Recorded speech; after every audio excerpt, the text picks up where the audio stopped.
open up this work session. Work sessions are an opportunity for board members to discuss issues informing with staff and invited guests. The board encourages members of the public to attend work sessions and listen to the discussion. There's generally no opportunity for public comment. Members of the public wishing to address the board are welcome to do so during the board's regularly scheduled meeting. Today's topic is the Clatsop County Fair Board. So I'll let staff, are you going to lead this? Yeah, let me just make a quick introductory remark. You know, the fair is an important part of Clatsop County. It's actually kind of interesting because, as I've been advised by learned counsel, in many cases fairs in Oregon predated statehood and counties, so it's kind of different than it is in other states. And I know we have a new fair manager. They came from another state. I also am new here, coming from another state, and it's certainly valuable for me, I hope for Kathy, and I hope for everybody else, just to kind of walk through, you know, what are the controlling statutes, you know, what are the roles, responsibilities. You know, I think it's important for us to always kind of go back to those basics and make sure, you know, we all understand, you know, what we're doing here. So I think Heather is just going to kind of walk through a couple of state statutes and maybe chat a little bit about the MOU between the Fair Board and the County Board, and then we can just open it up for discussion. I think there's maybe a couple items you're going to highlight that, you know, we might want to spend some time discussing. So with that, I will turn it over to County Council. Such a deal. Can everyone hear me okay? This is the fairgrounds. It was originally the county poor farm. And they handed it over to the Fair Board. The upper part is where the fairgrounds themselves are. I guess everybody here has probably been there.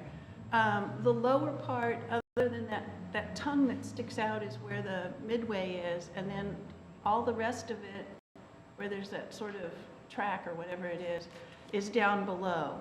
And everything down below there is jurisdictional wetlands under the control of the federal government. And that's absolutely critical to understand.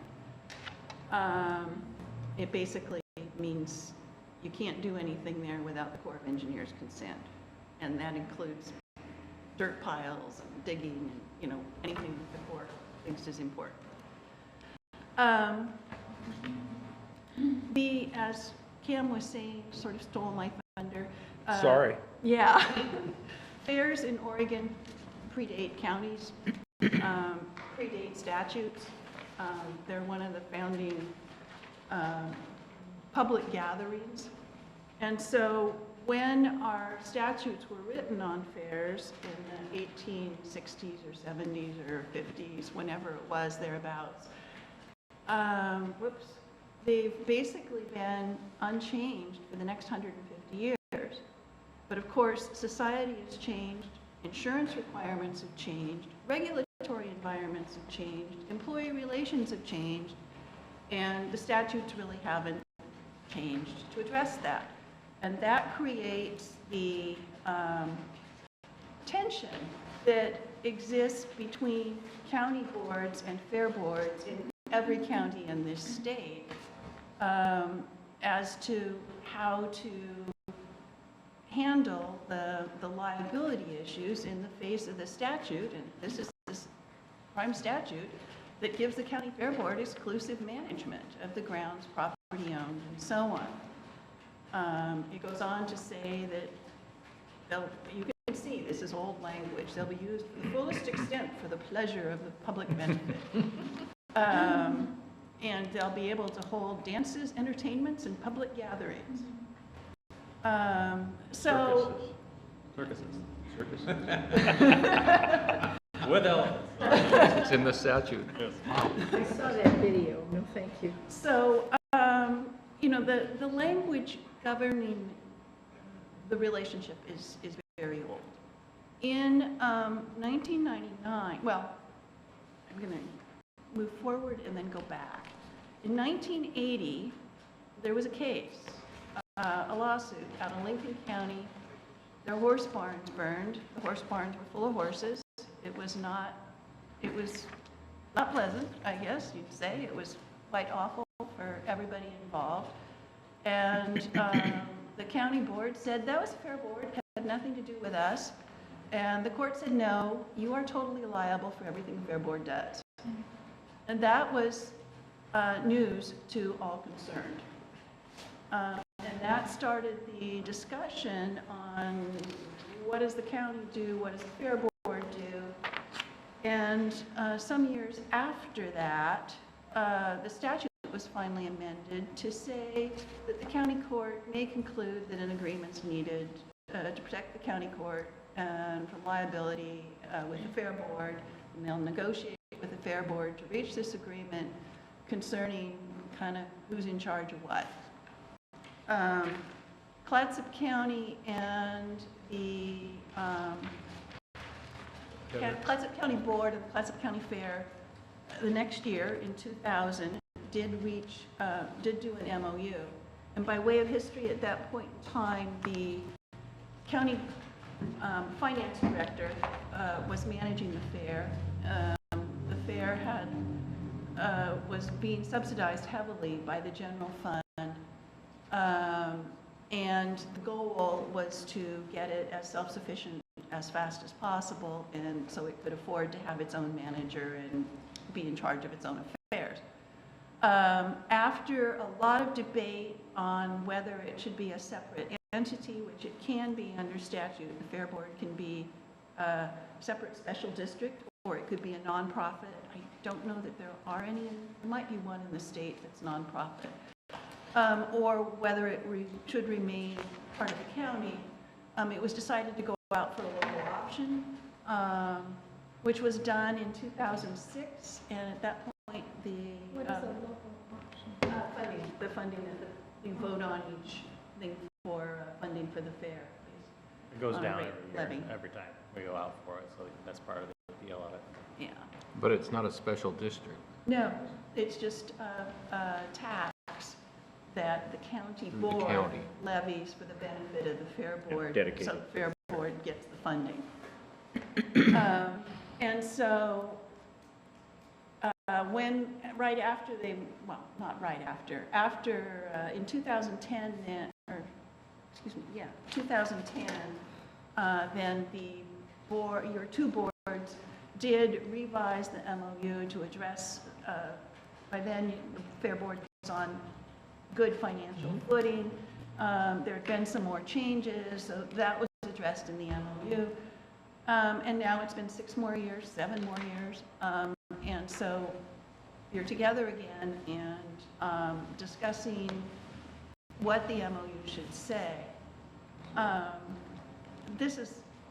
just put the whole agreements of the MOU up here. I'm going to go through them really quickly, but you have them in your handy-dandy handout. Heather, can I ask you, so that statute that you put up, the 230, it said the board, which I assume is the commission, and the Fair Board That can one, yeah, 4. negotiate enter into an agreement concerning the rules. I assume that's our That's that. MOU. Yeah. But does it say anywhere that if you do that, then it has the effect of limiting liability? or Nope, it's not just- at all. So it's just between the parties, Yeah, it's just, an indemnification between, well, and Fair it's a Board and the means of county. getting an understanding, Yeah.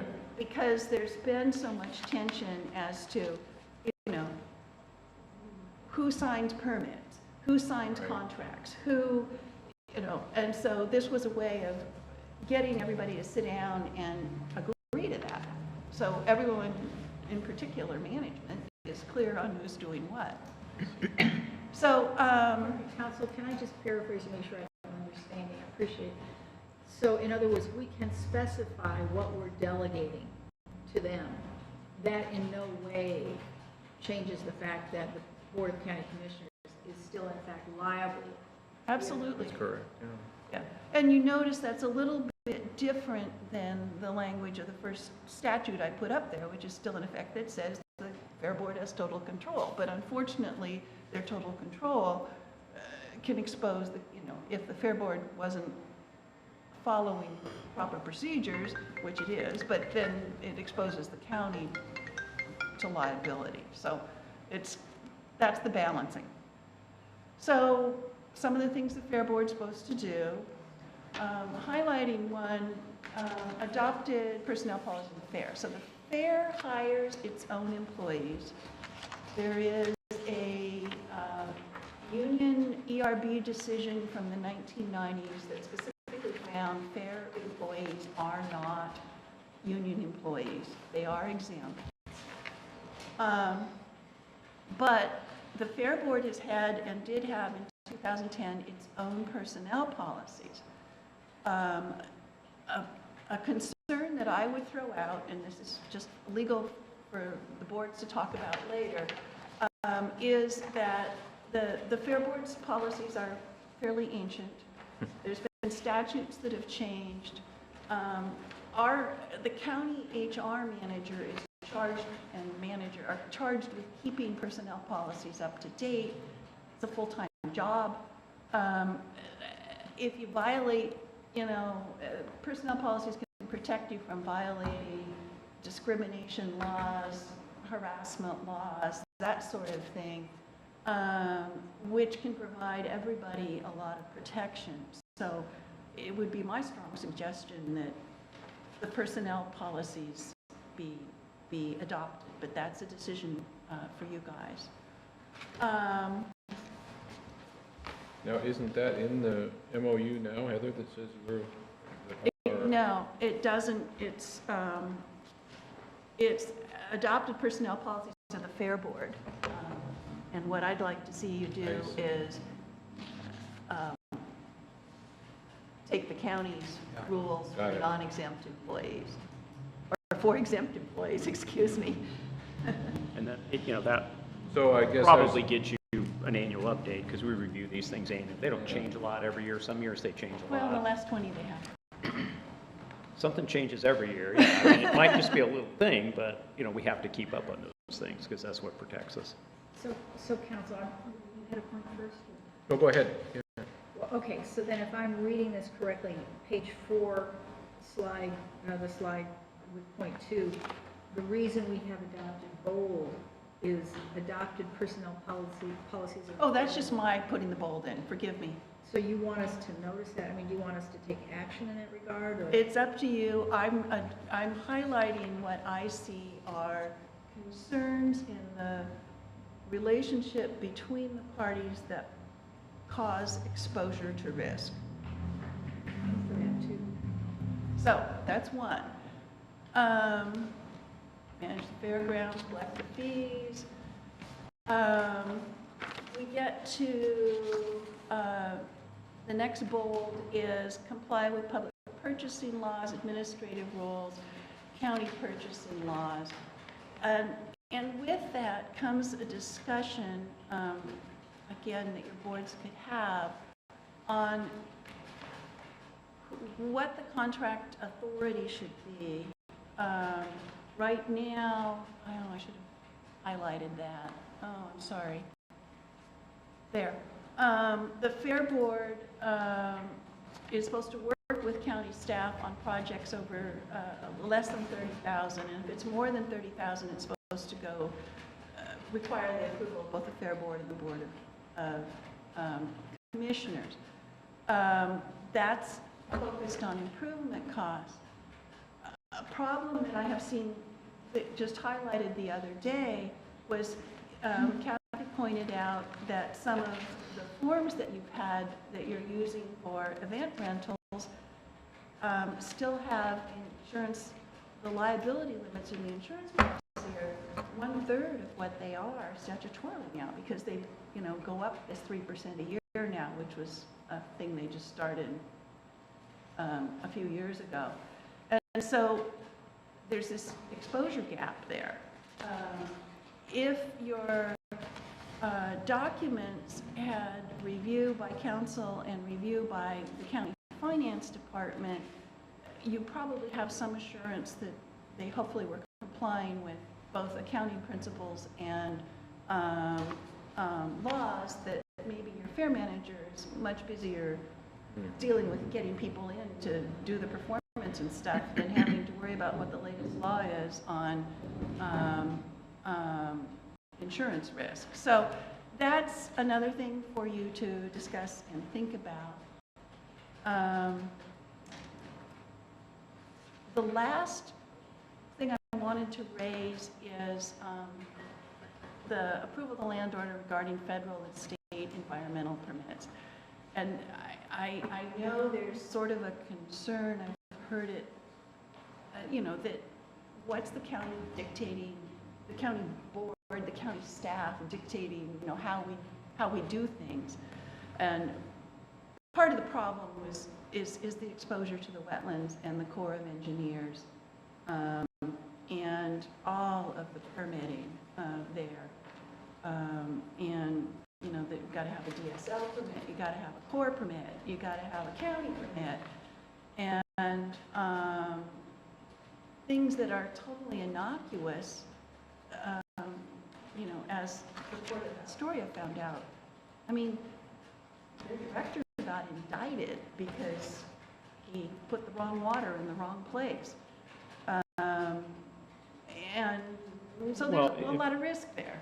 Well, I was going to say, I think there's a very real risk there. You had shared with me, this is related to the fair, but at some point, the county actually did get fined for doing something. And it was like, what, $500,000 or something? Well, there's the costs and everything. At the North Coast Business Park, when we built 19th Street, the county the Corps of Engineers felt that the county hadn't filed the correct permits. The county thought that it had and had copies of them, but the Corps didn't think those were. The Corps is going to win that argument. The Corps won the argument. We had to do, I think, $200,000 worth of mitigation and property things, and then the legal fees were probably that much again. And we were under consent order for, I think, 7 years, which meant that anything the county did, even on roads and stuff, had to have heightened scrutiny by the Corps. And unfortunately, we're still kind of under their heightened scrutiny review, though it's not official anymore. So dealing with the Corps is a big concern and part of But I the think reason it's for the important panic. to bring that up, because, it's kind of easy to say, well, it's a permit. Well, no, it's not just a permit, it's a lot of money potentially. It took a long time to get all those permits for that. Yes, it does. It was unbelievable, the running So battle.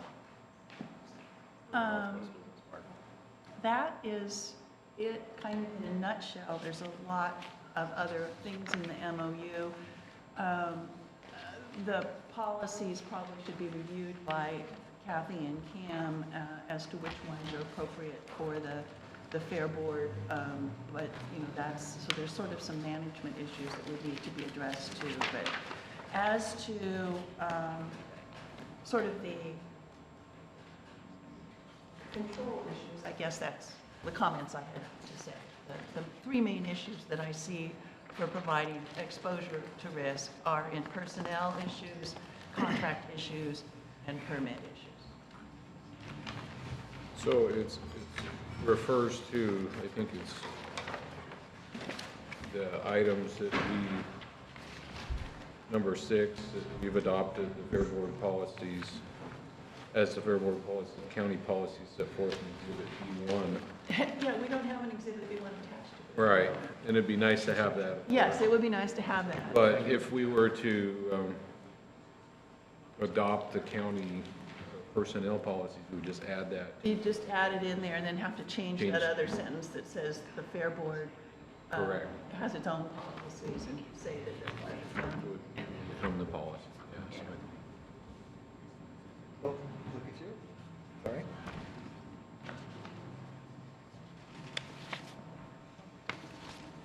I don't know if we're talking about all things Fair Board, but if we are, I was gonna, something I think I mentioned with the commission before is that it's a working board. You all work very, very hard. We really, really appreciate it. And you need to be able to work well together in order for things to work well for everyone's benefit, particularly the fair. I was hoping that we going forward with people coming off the Fair Board and people applying to get on, that the Fair Boards would make that recommendation, or if they can make the decision outright, I guess. I think we should allow the Fair Board to, at a bare minimum, put forward the recommendation of who they think they should have on their Fair Board, so that it works well. And Yeah, at just most, I think to kind of put that in perspective, There's 2 vacant, I think, right now, Fair Board seats. I think one member maybe needs to be reappointed. We started the solicitation process, been a long time ago now, I guess, maybe it was September. Might have been early October. So you, as a county commission, you're scheduled to make Fair Board appointments at our December 14th meeting. And what we've done in preparation for that is all of the applications we received for the Fair Board, Kathy has, I don't know if she shared them yet with the Fair Board, so they have all those applications, and you certainly could feel free to comment tonight or at some other time, I think, to the commissioners and express your preferences. But December 14th is probably going to be, you know, will be our next meeting, and that will be when you're at least scheduled to fill those seats. So we got it's another 30 days or so. Kind of, there's that example, Jill Quackenbush, I think it's the Health Advisory Board. And that's something that you brought up about where the money goes when we were donating money to different health groups. It was that advisory board that, anyway, that's a side conversation. The whole point is she put forward a slate of recommendations for who she thought should be on that, and then basically the commission adopted it. That's my only real point. So it's something that does happen. So then if I understand it, we have 2 issues before us. One is that we want to listen tonight to folks who want to be appointed to the Fair Board, and the other is we have these contractual memorandum issues. I mean, I just want to be clear. I'm just saying that the Fair Board, you know, as they get the applications, maybe they have them already, they make their recommendations, and that we should consider very much accepting those recommendations. I hear your recommendation, thank you. That's all. That's all. And we should probably have that recommendation by, you know, around December 7th or so we can get it in the meeting packet for December 14th. So, You know when our December board meeting is? Why don't we just do it tonight? Well, we could, but No. it seems too quick for me. Yeah. well, you This is could, something I the mean, Fair Board could talk about. right? Yeah, we need They to could do have that. a final written recommendation, that's what I was thinking. Yeah, that's, Great. yeah, you don't have to do that, that would be. Because it has closed, right? Yeah. yeah. Is it working well for the fair to manage the lower property, the hay fields and all that? I know it's You guys, A little cumbersome getting it cut, but I think we've got somebody that's in place now. have you thought about selling it? About what? Selling it? And just keeping a right to park down there 3 days, 4 days a year? And then not have Yeah. farmer? In a roundabout way, it felt like somebody came to us to make an offer for using Yeah. it for mitigation Right, rights. right. Oh, there's And another we thing. backed completely off of that Yeah. because we didn't know what that all meant. Because if you do a mitigation, well, that obviously involves water, and you can't park down there, so you wouldn't be Yeah. able to park. Yeah, and I don't know, I mean, has it ever been determined, the parking down there, if it's within the wetland, you know? If you I- ever ask, Or you would would be not be recorded. parking. Yeah, I think our strategy there is not to ask. Yeah. I think you're not putting nothing into the ground, it's just a mowed field. Right. Parking a car with Yeah, some but flags on it. There's only a month out of the year that we can do it Yeah, because it's dry then. And I don't know, I think in the past Jack had mentioned something about parking up behind the fairgrounds, up above the forestry, is that Yeah. possible? It's a dream. So, but I heard council say that your advice would be to not expose us to risk by allowing parking there. Is that Well, true? no, I wouldn't She go already that did. far. We haven't officially asked if parking's down there. I think you can justify think- it 3 days a year. Yeah. The larger point is the parking's You're not fine, but building if you want to dig it up or do anything, that's not, Yeah, we Yeah.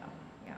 you can't Ditches. excavate So, a Anyway, hole just in the middle of it a thought. or something like that. Or so if, I mean, just pursuing your suggestion, if it was to be sold, I assume that would need to be, That would be something by you the discuss county here. commission. I would assume that you would want county staff to handle that for you, go through the whole process, because the county technically is the landowner. the county holds the And title to The it, county correct? holds the Yes. title to it.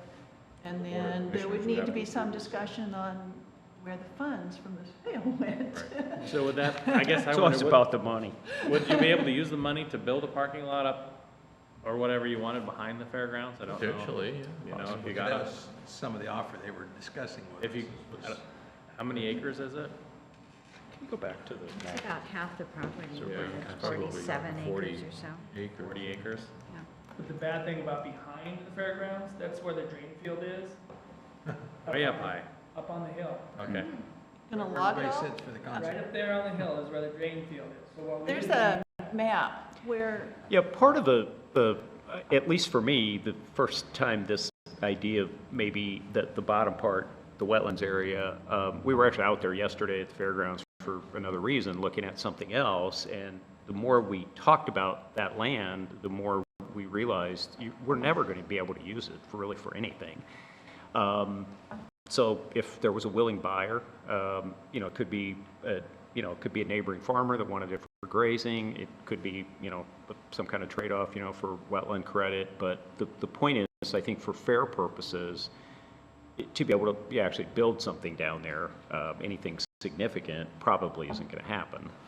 And even if it did, I'm guessing it would take years to get through the permitting process. Is there a dike along the river there? Yeah. There's a dike? Or that Is that an active diking district there? It broke further down this last winter. It isn't. I don't think it is. The little slough there? We're the de facto or whatever, the default acting district, the commission is, because there is Yeah. not an But it flooded pretty significantly after the dike broke last winter. The repairs have been made, so I. Yeah. But I'm always curious about exposure to risk. I think as is right now, the way it's going, it's fine. Using it just for parking seasonally and allowing somebody to make hay on it or cut it. So, But I don't know if they came up with a grand scheme where if they were able to put parking on the other side of the road up high and it costs $150,000 and we were able to sell it for $150,000, that money could just, they would have to have that need met first, otherwise, they're really, they have to have that parking. I assume we couldn't divide it and keep the little tongue there where the yeah. carnival Yeah, was. that's what we Why not? talked about. Yeah. You just put a line or have Make the, that part of the have the north county parcel. survey it and do a lot line adjustment to But- the north. And we could do that? I mean, believe within so. zoning? Ask planning, I haven't talked to them. I'm sure it's all ag and it's probably Yeah, it's all minimum ag. 80 acres, so that we probably couldn't do a lot line adjustment, I guess. Could request a variance. Yeah, that's what we would. Well, because here's the point. If you only need it a little bit, but the exposure to risk is pretty much constant, then make an agreement perhaps where you're able to keep the use that you need. You see the benefit, you convert that benefit into something that allows your long-term best use, and then the exposure to risk is gone. Because anytime you have exposure to risk, it's good to not. Sure. The whole thing is 109 point something acres, so the whole site together. So I'm not sure Kathy said 40 acres, you thought? the bottom line? 49, I think it was when I what looked. the acreage The bottom requirement for zoning would be, but you've got room to play with and still get rid of some. But if we get to that point Point. where you're Yeah. considering doing that and you even have someone that's interested, then yeah, we would have our planning staff, make sure we understand all the rules, what we need to do, and everybody will know what those are, if we do go into any kind of a sale or, partition or adjusting lot lines. So, Yeah, or Just if you an had an idea, right? agreement with the buyer to use it, if Right. Morrissey or whoever bought it, and then you said, well, Right. the deal is we get to use it for 1 month of the year. But if they don't want, this is free advice, worth what you paid for it, Sure. but just looking for how we can have mutual benefit, which includes peace of mind. Well, when, I believe it was Crest or OWEB or someone came out a few years ago and Yeah. talked to us about some mitigation and increasing the parking, and I don't pretend to remember exactly, but I thought that on the right side of that tongue, that was not within the wetland. I That asked was the only portion. planning yeah, we just checked on that and yesterday they because we had the said- same question. It's all Just, in there. Okay, what about that corner there? Yeah. They that- said, you know, you could delineate it and show that parts of it weren't, but you'd have the cost of the delineation. Got it. And depending on how badly you wanted it, you know, you do the delineation and any mitigation for what they say is wet. Well, but- plus you don't know how the delineation comes out. You know, you may pay for it, and they may come back and Yeah. say, it's all well That too. So those are just some of the things to think about.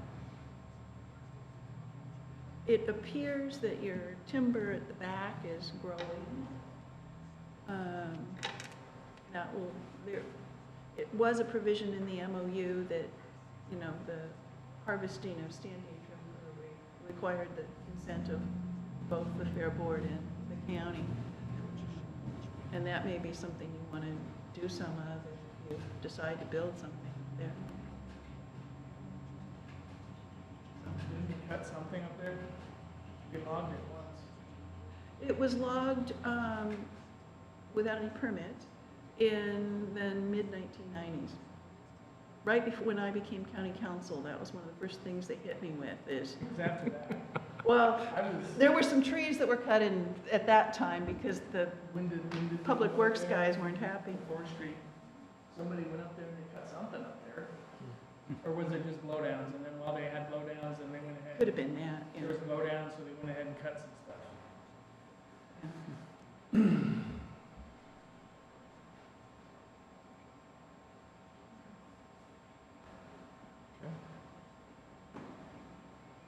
So I might bring up a situation, so I've been on the board 12 plus years, and I believe that every 3 years I'm up for reappointment, if I'm understanding that correctly, and apologies, the first 6 years for sure, I don't believe I've ever reapplied. I think somebody came around the table and said, do you want to still be on the board? And I said, yes, and it was taken care of. Then I noticed I must have done it in 2010, didn't even remember I ever filled out anything.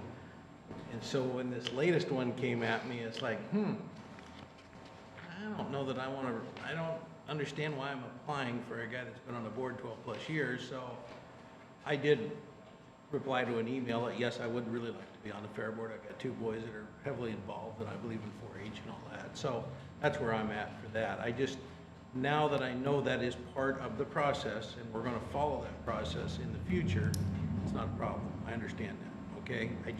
It hadn't been done.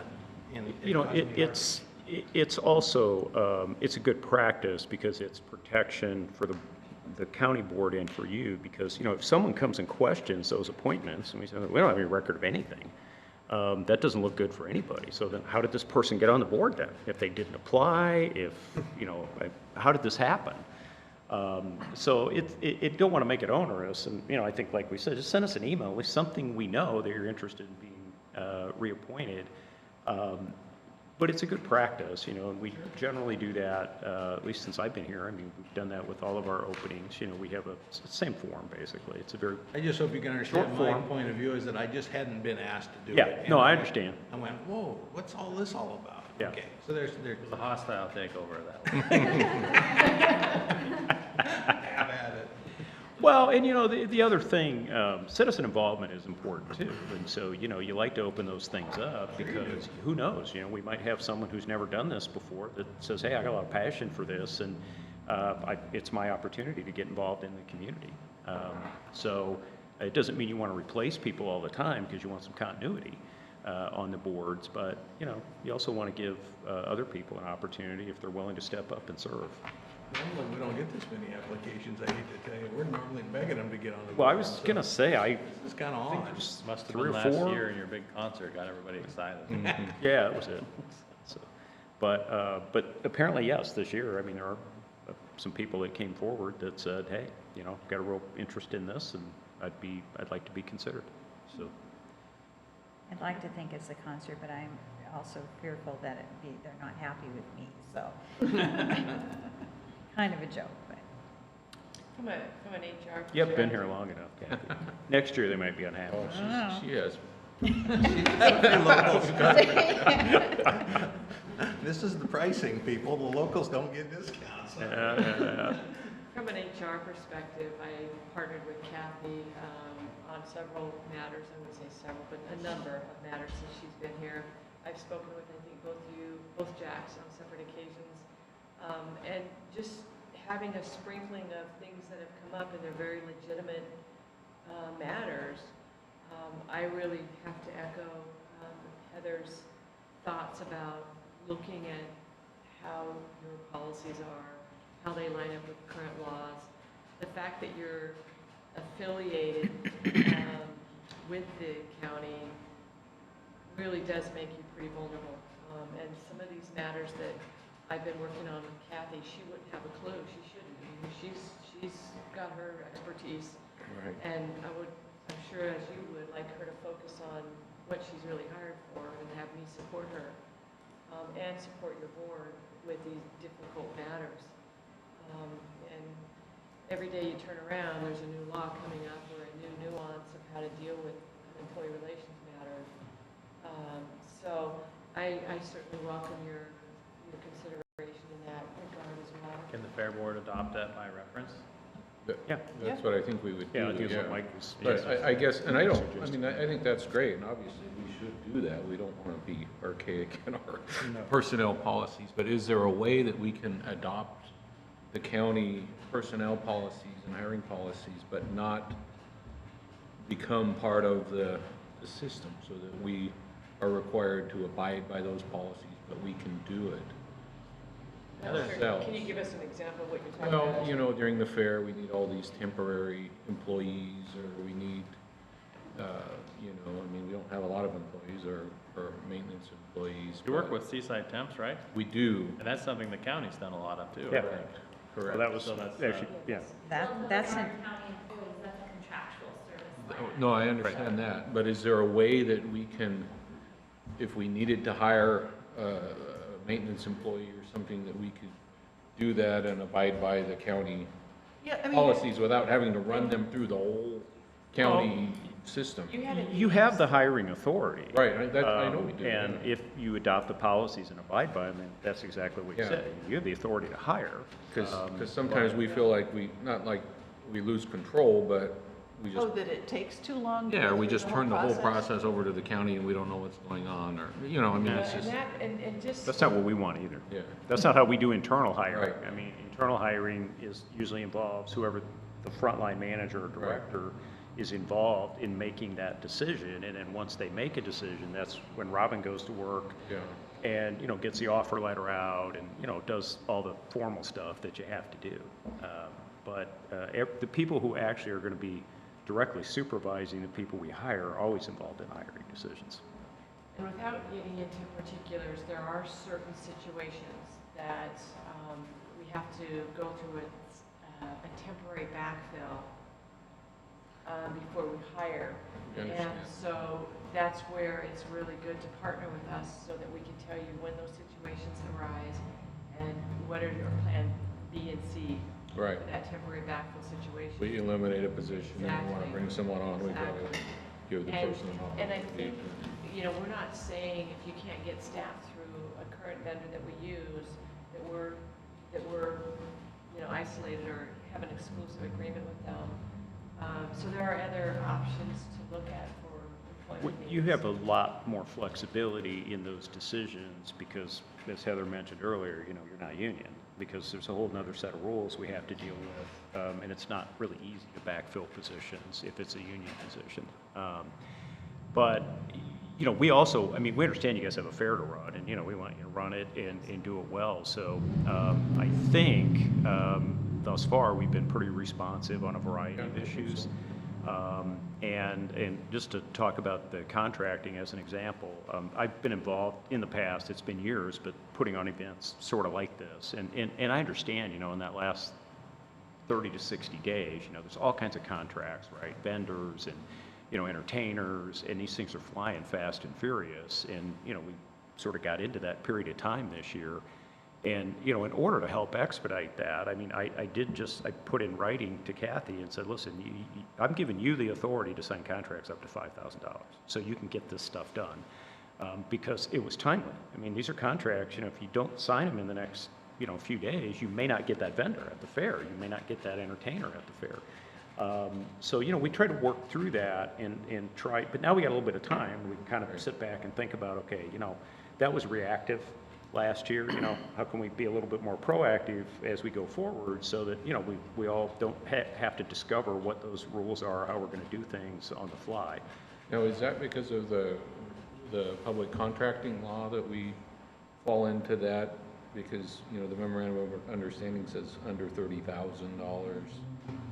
And so if you got a $10,000 contract, you still need to run it through the county because, That is a decision that has not been definitively made. okay, CAM delegated to clear any I just wanted there to be some ambiguity clear in authority liability there. and Yeah. clear guidance. But that is something that would be very, very helpful for your two boards to reach agreement on. yeah.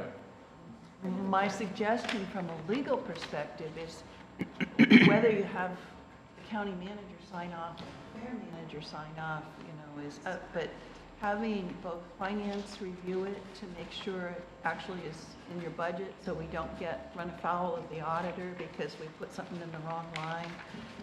And having legal review to make sure you've got the insurance in place and make sure you got dram shop if you're having alcohol and, you know, all of the things that go with a contract. Both Monica and I do our best to turn around a contract in a day at most. So it seems it would be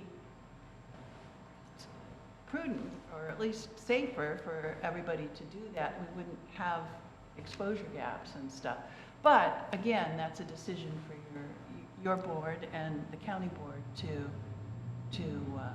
make and give direction. Wait, I have just a question here that I want to follow up. So if I hear you clearly, what you're asking is that we have procedures, they have procedures. We think it's a good idea if their procedures reference our procedures in some fashion. We bless them both sides. They do the acting, we do the reviewing. And then we have performed well. Is that what I hear? I would prefer to review before they act. Yeah. Practically, Kathy works with management or finance. Well, I think, I mean, in my view, some of these things, I mean, it's been 6 years since this has been Yeah, you're going to work with it. memorandum, that, you know, Maybe we need to look could, at the whole thing again. we can tweak it a little. It's probably time. Yeah. And just set out some of those things that says the fair manager has authority to And make I just expenditures of a certain want to get amount. clear in my own mind what the request is Right. and what the steps are as we proceed in this negotiation. I think the board's kind of bless it, and then practically Kathy works with management, Monica, and Staff Heather, versus staff. And I don't want you oversee it, commissioners to think the fair board wants to be renegades, but it's just for a long time, it's just kind of gone on its way. And now we've got new players all around and everybody's saying, why do you do it that way? And because we always did it that way, but it's good to do it right. We want to do it right, but And it's, you know, the It shouldn't be a times are big deal changing. either. The- Right. The insurance yeah. changing. the It shouldn't risks be a are big deal. I changing. think next year We're will be very the proud second to be year. fiscally responsible. We have a good bank account. We've lowered every time we ask for a new bond. I mean, we're doing our job right. Yeah, We- no, absolutely. And that's the kind of, hopefully the kind of fair board members we attract for the future also. Yeah. Yeah. Thank you. But Congratulations. it's just, and I think it kind of goes back to Mike's question earlier, when the contracting issue came up back in whenever, June or July, as an example. I know from county statute that I have the authority to sign contracts that are $30,000 and under. I couldn't find anything anywhere that said Right. Kathy had any Right. authority to sign contracts. So I'm like, I have to give some of my authority to Kathy so she's protected.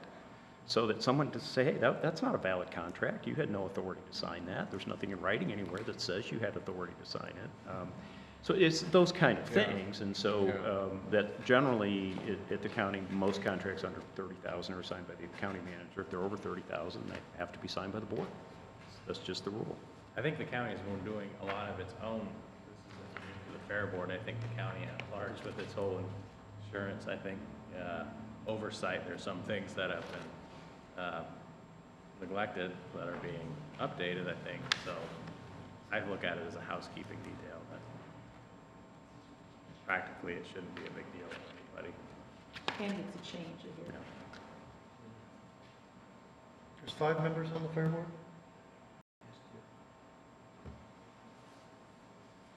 All right. So just a couple of reminders, Fair Board members, recommendations for the county commissioners. Again, if you get it sooner the better, but if you get them to them by December 7th, that gives them time to consider it before The the next meeting on the meeting is 14th. December 6th. We have a meeting scheduled tonight and then another one. December Perfect. 6th. So is that okay? Yeah, timing great. lines up. You're not gonna hash it out Intend tonight. to notify the applicants, and will they be at your meeting, or? We usually notify applicants that their appointment is going to be considered. We don't always tell them ahead of time exactly, whether they are or aren't going to be appointed. They're invited to come, they can be in the audience, they can get up under public comment and make comments, if they'd like to do that before the commission We meeting. could do it tonight. I think we have a board after this, a meeting after this meeting. So I don't mean to bring up something different, but I just pulled up the county web map that has a wetland delineation. And what I was afraid of is on our upper side of the road, on the right side there, the little field, The lower right. all wetland all the way up to the top, Up to the top. almost all the way up through the forest. That's where like the frisbee golf. Exactly. That's where the camping We happens. do camping, for we the do fair. frisbee golf, we've got, so it seems like some of this stuff we need to figure out if we're doing something we're not supposed to be doing. We don't want to open up a can of worms, but that's property we want to use and continue to use. And I think Status quo should be that fine, shouldn't wetlands, it? you don't have, I don't think, as I understood from planning, and I defer to them, but I don't think you have to have the Corps involved up above. They're just down below because it's going into Because the of the river, Woluski because of the there. river. I see. And up above it isn't, that's my understanding. You'd still need DSL, I suppose, for the fact that it's wet, but I don't think you have to get the Corps permit. But if you're not digging with above. an excavator, I think you're fine. You're not, Check the rules, Yeah. You know, And I 'cause think we have, to clean it up. We've had to clean the ditches and stuff on ramps. I think you're allowed to do that. You're allowed to clean ditches, I think. We're all allowed to clean ditches. That's Senator Good time Johnson. to talk about the no smoking policy at the fairgrounds. Causing some issues at times depending on the certain event. We use it to Your our- marijuana Well, conference. we use it to our advantage for the hemp festival. But then we have a concert and/or we have a beer garden in the back, and is it our job to police it? Do we have to really hammer down on these people? What do we do? Does anybody have any suggestions? I mean, it's your event, so yeah, you have responsibility to at least make sure people are consuming responsibly. But I think the smoking issue is more, it's county property. My understanding is that all county property is no smoking. That's correct. So I think when I have to go across the first, street. Yeah. when we first adopted the policy for the fairgrounds, I don't think it was Heather that came and talked to us. But somebody had suggested, well, make a spot over across the way or something where people can go and smoke, because the chamber and some of these big events, the wine and seafood festival, they really squawked about, we need a place where people can go and Yeah. smoke. I have looked at the county statute that makes that smoke-free, so does that allow for a smoking That, section The or not? ordinance that eventually went in didn't. They Yeah, had their normally own they policy don't. for a while, and then that went in, and Yeah, we all adopted it. so we're subject to that ordinance, and really there's no exceptions, is that right? Yeah, because I it's mean, county yeah, I property. mean, Well, that's what we need to know. They could go over unless the forestry department. ordinance was changed. Yeah, State forest. Go over to that's the good. forest property. yeah, go Yeah. over there. that's just Dixie. Yeah. When that first went in, we were told, when Gary was, the manager, that he went through and he had authority and talked to people that said that we can't have designated. And you did, your Designated. policy. Because you got the carnival across the street. So I'm not gonna go over to the carnival guys over there and say, hey, nobody's gonna go. So, you've got and you got the beer garden, you've got events. I think it's pretty common not to be able to smoke at events. You know, like the beer thing that they do down on the waterfront, there's no smoking. I don't think there is. But as far as policing, Do your best. Make it easy on them, huh? All you can do is put up signs, I think, practically, that say no smoking under any circumstance, and I think that's, Well, and if it's an event like that, typically you have the sheriff's department and the police department there, and, you know, I mean, it's something that we can remind the sheriff's department that it's a county ordinance. And so if they could please enforce it. We run into that same problem in our parking lot, is we still have people who go down in our parking lot, and it's a matter of, do you want to be the person to confront them because you can't shoot out? Or do you want to say, hey, please go tell them, I sent the health department. Well, there was some I language. mean, I would hope in most cases concerning it's the not really an court. enforcement issue, it's just want to remind you, there's no smoking. The court had gotten some sort of agreement yeah. for jurors to smoke. Yeah. So, and we ended up putting that in the ordinance to exempt it at the court's request. seems to me there was some language there. You know, I mean, think that's a we unique didn't have situation that. that's probably rises to the bar, but this is purely recreational. Yeah, the jurors don't really have a choice, they have to No, be they there. Well, and the court is its own domain, right? It's its own universe, so they can make the rules. Well, but we own the land, so we did the ordinance, but we did what they asked. What the And judge. they can stand in the middle of the road there on the Lusky Loop.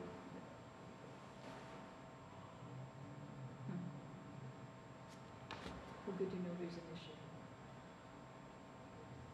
All right, are we finished? Anything else? Good discussion. And Good discussion. Thank you so Yeah. much for coming I and hope visiting everybody with us found it today. valuable. We'll work together. Get this figured out. So I'll go ahead and adjourn the meeting. Okay, thank you, everybody.